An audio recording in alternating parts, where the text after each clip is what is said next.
Alright, so here we go. Up next, part 2. The inks. I always start with the head. You don't have to. You can start with whichever part you think is the most interesting, but I just like to get the head out of the way because it usually has the most detail, because you gotta worry about the nose, the eyes, the mouth, the teeth, sometimes the tongue, ears, eyes, eyebrows, devil horns, the whole thing. So might as well just get that out of the way, because after that you're basically just drawing a bunch of shapes and blocking them in. For this drawing, the way I look at it anyway. For this drawing, I finally got the pen stabilization set. I'm probably going to set it a little higher for the next one, but if you notice, the lines go down much smoother. They're less jagged, a little less wobbly, which is a weird thing that only happens on the computer, because if you were doing this with a pen and ink, it just would go down smoother naturally. I don't know why that is. Probably because you're working at smaller sizes and you're hitting it quicker, and you only got one shot at this, because if you notice, there's a lot of erasing going on and a lot of drawing that line a second time. When you're working with pen and ink, you don't get that. So if you make a mistake, you got to figure out how to work it into your drawing.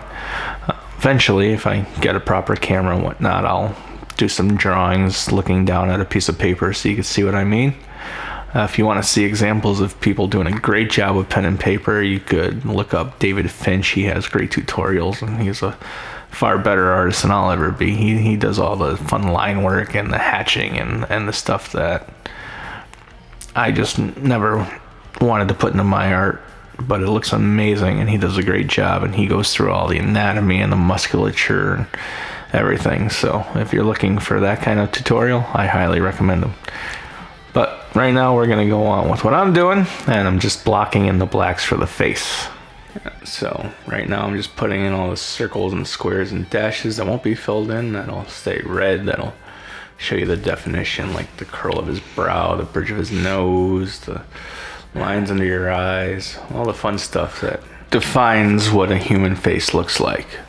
I saw a post, I think it was by Brian Michael Bendis. He was a Daredevil writer back in the day. He worked with Alex Maleev, another great artist.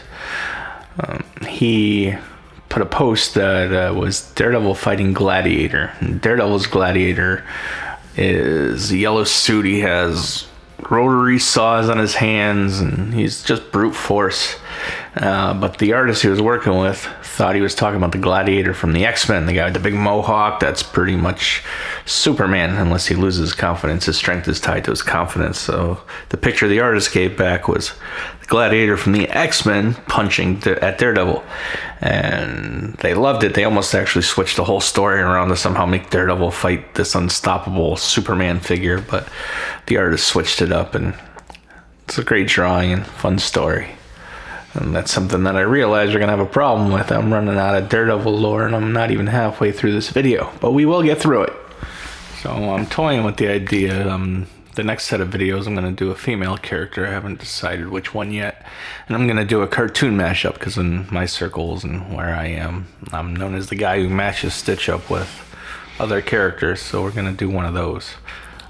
So I'm also toying with the idea of giving an intro, a little summary on the character, history where I feel it's necessary, but also just keeping my mouth shut and letting the drawing talk for itself. And you could just watch it with a little music playing and pause or stop anything. And if I think anything's important, I'll interject and give a little summary of what's going on. But the video will be probably 65% silent, instead of hearing me yabber on about gibberish and going on about history of characters that I'm vaguely remembering from 20, 30 years ago. But I am going to start reading up on things again, because every once in a while I get my subscription to Marvel Unlimited or the DC Universe app, and I pick some stories and I read through them just to refresh myself on what's going on and catch up on stories and read about things that I remember from in the day or that I want to refresh my memory on. So we'll be doing that too, and I'll be doing a little more research into characters I know less about. And going back to Frank Miller, after he finished Daredevil, he did Born Again, which we should probably talk about Born Again. Born Again, he basically deconstructed Daredevil. He brought him down to his base elements and had him build himself back up. Karen Page ran away in the 70s, and you didn't really hear from her much. She popped up here and there. But in Miller's interpretation, she ran off to Mexico. Well, she ran out to Hollywood to become a film star, and it didn't really work out. And somehow she ended up in Mexico. She became an adult film star and a heroin addict.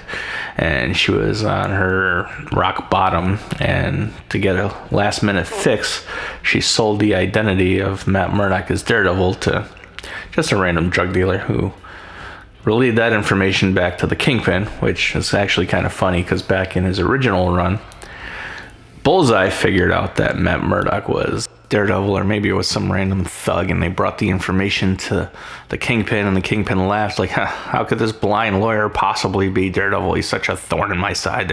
There's no way. Get out of my office. You're crazy. You're making things up. So when some random drug dealer from Mexico hands him a letter that Karen Page said that Matt Murdock was Daredevil, he suddenly believes it, and he goes on this big quest to ruin the man who is Daredevil. He has him disbarred. He blows up his townhouse. He takes everything he has away from him to the point where he's broken down, beaten, and homeless. And then we find out that his mother's alive, and she's a nun in a church. I believe her name is Mary, and she nurses Matt back to health. And Karen shows up, and they get back together and have the happy reunion. And Daredevil starts putting himself back together, and Matt takes up the guys again. He goes after the Kingpin to get back what he's lost and redeems himself in the end. And I believe that in the end they send Nuke. He's like a war hero, a Captain America villain, and he basically blows up half of Hell's Kitchen, and the Avengers come in to help, and Captain America stops Daredevil from killing Nuke, and so does Iron Man. And in the end he takes on Kingpin, beats the hell out of him, and he's reborn and sends Daredevil born again, back to his swashbuckling ways. Karen's back, they're happy together. And now we're getting into part of what I was talking about earlier, where I use more dashes and lines and strokes and hatching, because this was just too blocky and too much black, so I figure I'd break it up by throwing these little dash lines in like you would if you're hatching on a black and white drawing, except it's opposite. I also throw these lines in on the black too, on the edges of Daredevil's suit and his head. But going back to Born Again, I knew when they were putting it on Disney Plus and they said it was going to be hard-edged and it was going to be as violent and hard-hitting as the Netflix show, I laughed because I knew they weren't going to take it to where Frank Miller took it, where Karen becoming an adult film star in Mexico and a drug addict and selling Matt's identity out, partially because in the Netflix universe, Kingpin already knows Matt Murdock's Daredevil. But so they went a different route and they had Foggy get killed. That's a whole nother story that I won't get into because it's potential spoilers. But so far, I think that they're doing a good job picking up where Netflix left off. And they're adding a little more of the fantastic superhero part into it, you know, him swinging through the city with the Billy Club. And yeah, there's a little more CG and it looks a little more plasticky, but it also reminds me of things like The Crow, when he's running on the rooftops, when he's looking for where Bullseye is, and then he stops and he hears that he's back at the bar and taking aim at Foggy, and the rooftop runs, they remind me so much of The Crow. In fact, I wouldn't doubt if that was an inspiration for the shot. And as far as the drawing goes, we're in the spots that I like. I like filling in the shapes and blocking out the blacks and filling it in, and when it actually starts to look like something, this is where it gets fun, because then you're adding on your finishing touches and you're making your final decisions. Sometimes you're going with what you have in the pencil, sometimes you're not, and it just starts to look like something, and that's where it all comes together. I also realized that I probably should have sped this inking part up a lot, because it's the longest part of the video, which is fine. It's just the whole talking over it. I'm quickly running out of Daredevil lore, which is also fine, because I would think mostly why we're here is to learn how to draw Daredevil, not to hear me spout off about his origins and stuff.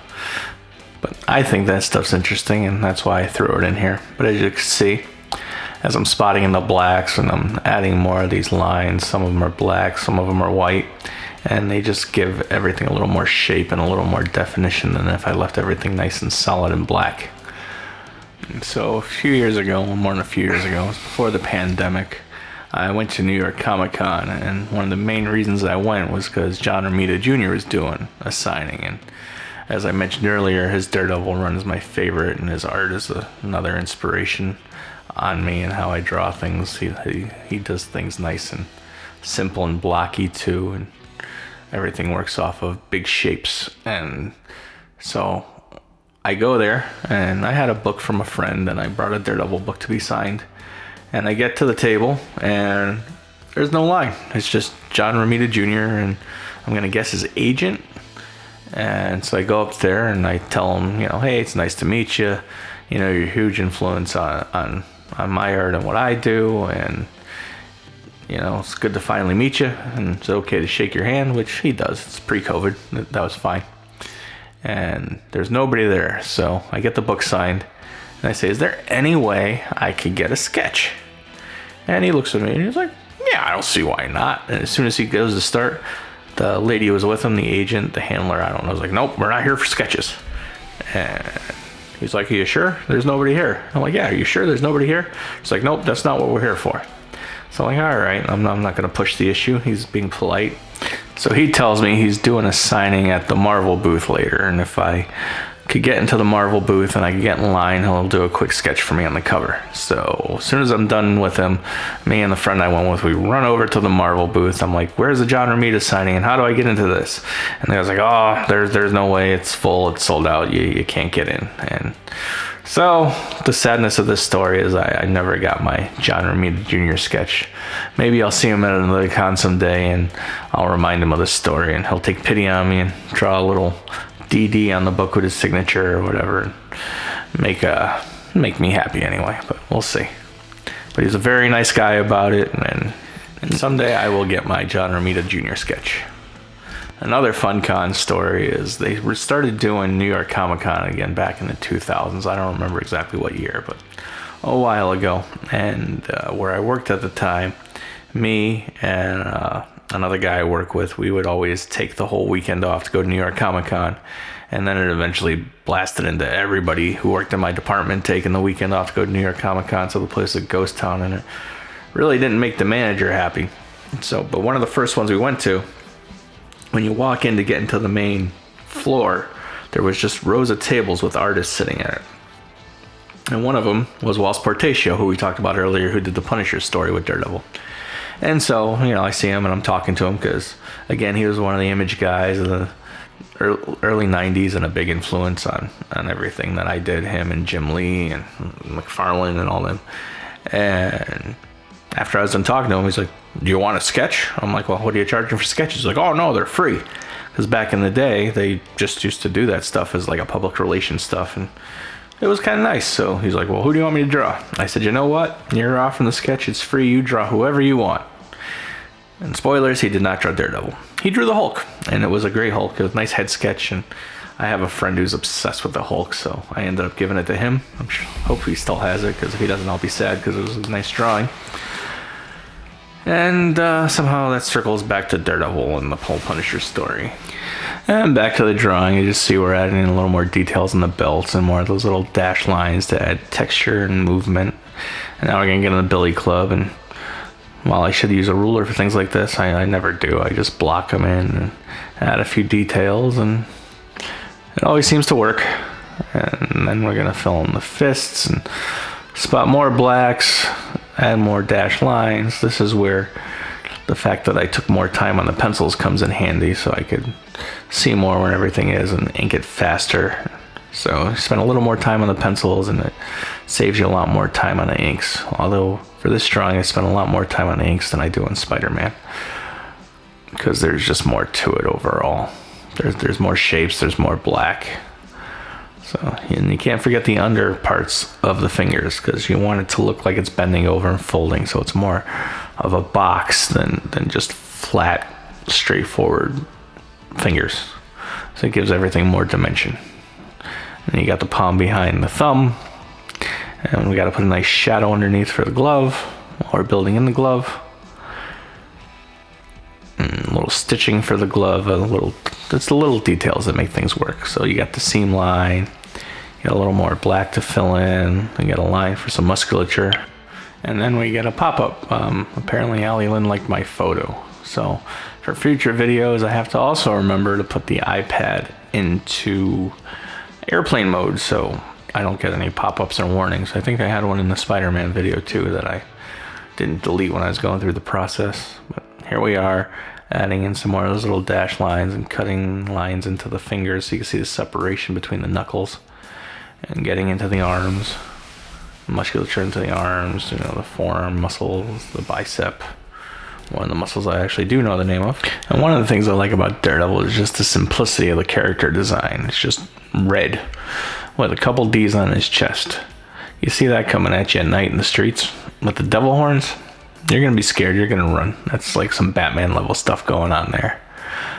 The origin of the red costume was after Bill Everett was just too slow getting the books out. Stan hired Wally Wood, one of the greatest comic illustrators and just basic illustrators of all time. I'd put him up there with people like Alex Toth. I'm sure some people will give me a bunch of crap for just saying that out loud, but that's my opinion.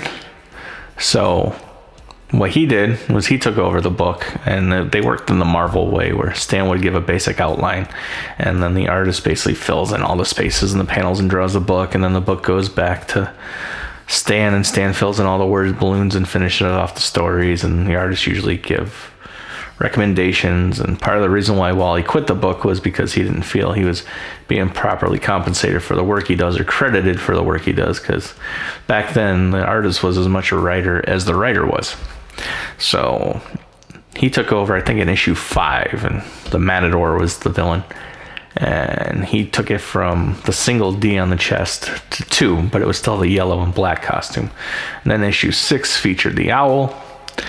And then issue 7, they thought it would be a good idea to have Daredevil, a street level hero with no real superpowers, fight one of the strongest characters in the Marvel Universe at the time, Submariner. He was just going around New York City causing havoc, and Daredevil was the guy who had to stop him. And here I am using the wrong pen again. I was on the pencil. But anyway, so Daredevil had to stop the Submariner. And in that issue, I don't think they really explain it. I'd have to reread it. It's been forever.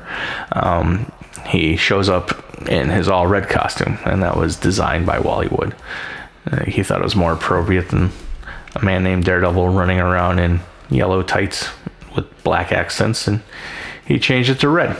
And Wally Wood stuck around on the title for a while. I think I mentioned a few seconds ago that he left because he wasn't getting the proper credit, and he bounced around, did a bunch of work. I have a book he did of cartoons for the military, and it's all great stuff. And one of the things that he's kind of most famous for, if people know that he actually did it, was he was the inker on the Legion of Superheroes book in the late 70s.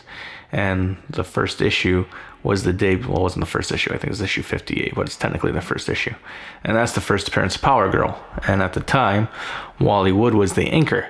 And every issue, he would make Power Girl's chest a little bit bigger. And I think he added the boob window. And just kept making it bigger and bigger until somebody finally noticed it. Hey, what are you doing? Why is her chest keep getting bigger? And he's like, I just kind of want to see if anybody would notice. So that was Wally's contribution to Power Girl, and it stuck, and today it's what she's most known for. If you guys are interested in Wally Wood, I would definitely look him up and pick up some books that feature his art. You won't regret it. He's a great illustrator to use for reference and to look at. He did a lot of things for Spotting Blacks and whatnot, and I could totally be wrong about this, but I'm pretty sure there's a thing out there called 27 or 15, or I forgot the number of panels that always work, and that's either by Wally Wood or Alex Toth. I'm gonna see if I can find a link to that, and I'm gonna put it in the description of this video if I remember. If I forget, somebody tell me in the comments and I'll find it and put it in there, or just look it up. It's a fairly common thing to find. It's just a series of comic panels that always work. So if you're drawing a comic or you're working on a comic and you're stuck on a panel, like, oh, what can I put here? What shot should I use to keep this page interesting? It's just a bunch of shots that always work, and they never let you down. So yeah, I just stepped away and Googled it, and it is Wally Wood's 22 panels that always work. So I will put a link to it somewhere in the description. There's a few YouTube videos on it too that I saw in my quick search. So it's definitely something you should have in your arsenal if you want to draw comic books, or if you're thinking of drawing comic books. And maybe one day we'll do a video where I go through all those panels and do my versions of them, because I'd love to have a chance to do something Bollywood related other than drawing Daredevil. So yeah, this is coming along nicely as far as the inks go. As you can see, I'm adding lines. I'm taking lines out if I don't like them. And we're just adding in the definition now. So we're getting to the end of the inks. We have a few more to go because, you know, there's a lot of little white lines to draw in here. So I got to get them all in, and I still got to do the ropes behind them and whatnot and thicken up some lines. So yeah, just when you think you're done, you're not done. There's always something else to do. Like right here, I'm just thickening up random lines to give definition, to make them pop and bring them to the front, because they were just too thin. He had these little scrawny thin legs, and we got to make sure that, you know, the definition's there and you can see what's going on. So more little dash lines, and we're coming along. We got to spot more blacks, because I don't know if you noticed, but there's a lot of black in this drawing. For a character who's wearing a mostly red costume, there's a whole lot of black, because that adds for the mood and the atmosphere. That's just as important as the quality of your drawing, is adding a mood and an atmosphere. So we're still going around, more dashes, more dots, more lines, and we're pretty much at the point where we're done with all that stuff. You know, you could always find a place to add more. I'm sure there's places where I forgot to add them, because, you know, the drawing is never really finished, but you just, at some point, you gotta say enough's enough and move on to the next part. And we're almost there with this one. Right now we just gotta finish up, I believe, the ropes. Yeah, we gotta finish up the ropes behind them. Thankfully, we're not doing Spider-Man on the spaghetti webbing, so this is a lot quicker. In hindsight, I probably should have used one of those marquee tools where you draw the line and you stretch it, and kind of like an Illustrator. I believe they have those in Clip Studio, but I never use them, because why do it the easy way when you could do it the hard way and hope you get your line straight? But like I said, the lines in the back, they add motion, and they focus you in on Daredevil's head by surrounding it and bring it into a point, because the whole point of most of this stuff is framing, and you want people to look where you want them to look. And we're finishing up the inks now, and we're almost ready to move on to the colors. And here we go. Inks are finished.